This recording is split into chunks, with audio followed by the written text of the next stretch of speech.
Imagine a life where you simply sit and soak in the beautiful fall scenery instead of using your phone to read the latest headlines on Twitter.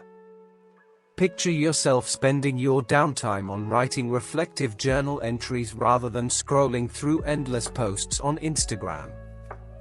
Consider using your limited free time on a new hobby instead of watching TikTok videos of others doing their hobbies.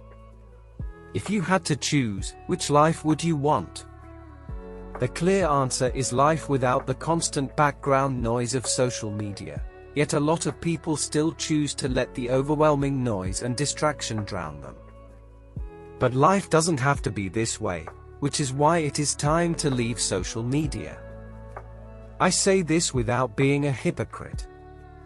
I deleted Instagram in high school, never signed up for Snapchat, and my Facebook profile is inactive, no friend requests. Please. Although social media does have some benefits, like connecting with a childhood friend or admiring beautiful pictures of nature, these benefits are not significant enough and, in my opinion, minimal at best.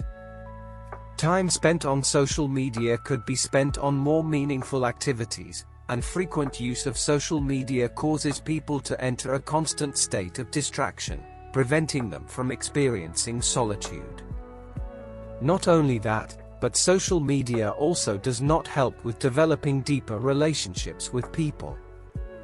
While I could address all the negative aspects of social media, I want to focus on how social media prevents people from living their most meaningful and fulfilling lives.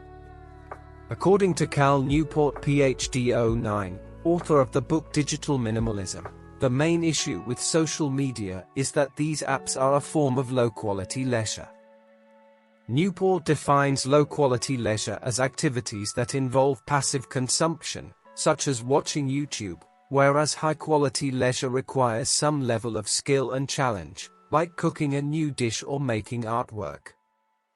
What makes high-quality leisure a lot more enriching is that it generates meaning in life and creates valuable things, ultimately making one happier.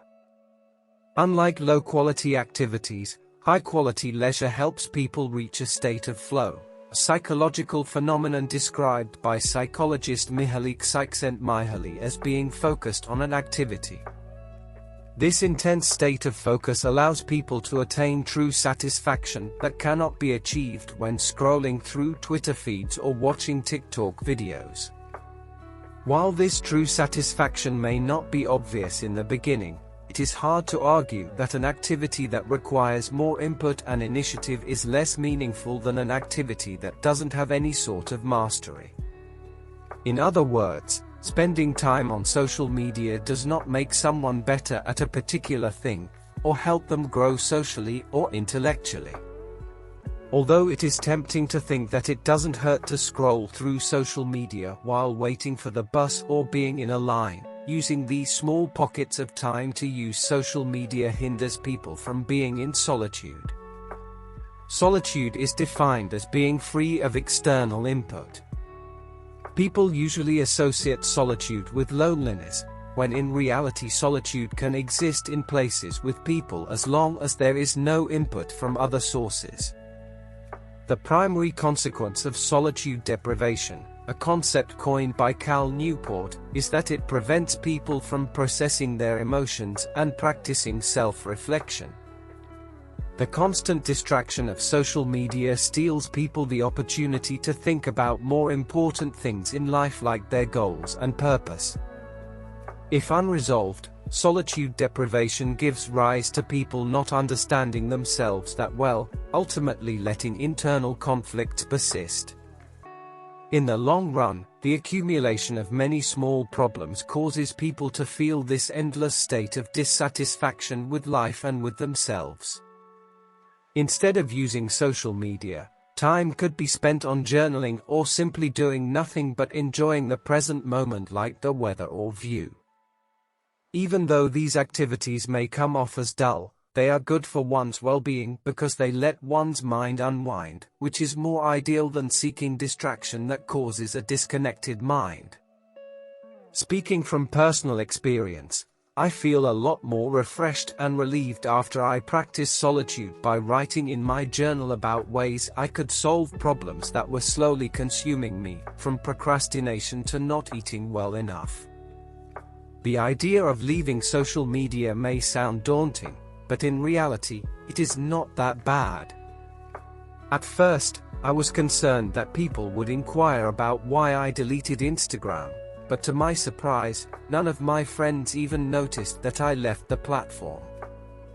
As I distanced myself away from social media over time, I began to notice that it was pointless to look at posts of people who weren't my friends, let alone people I barely knew.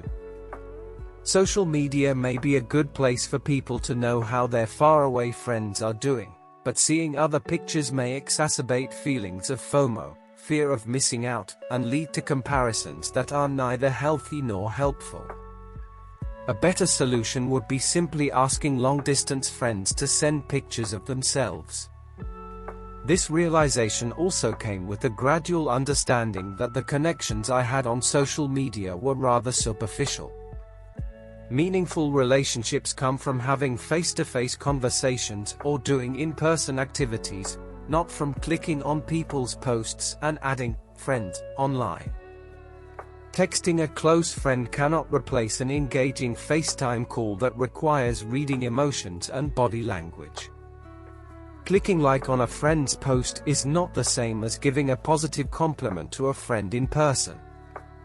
Therefore, I implore you to consider practicing digital minimalism, a lifestyle where you try deleting social media. If the idea of deleting all of your past posts and photos sounds scary, first delete the app or deactivate your account. Then, see what happens for a month. The first week will be difficult.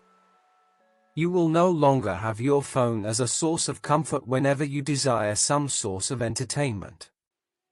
To prevent yourself from going back to the bottomless world of social media, consider pursuing alternative activities such as learning a new song or joining a fun club.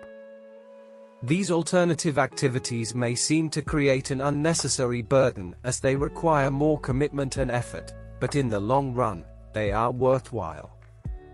By learning new skills and trying new things in the process, one will truly understand how much better life is by pursuing high-quality leisure. If you are still unconvinced about why now is the time to leave social media, I will end with this question: have your happiest moments in life involved using social media?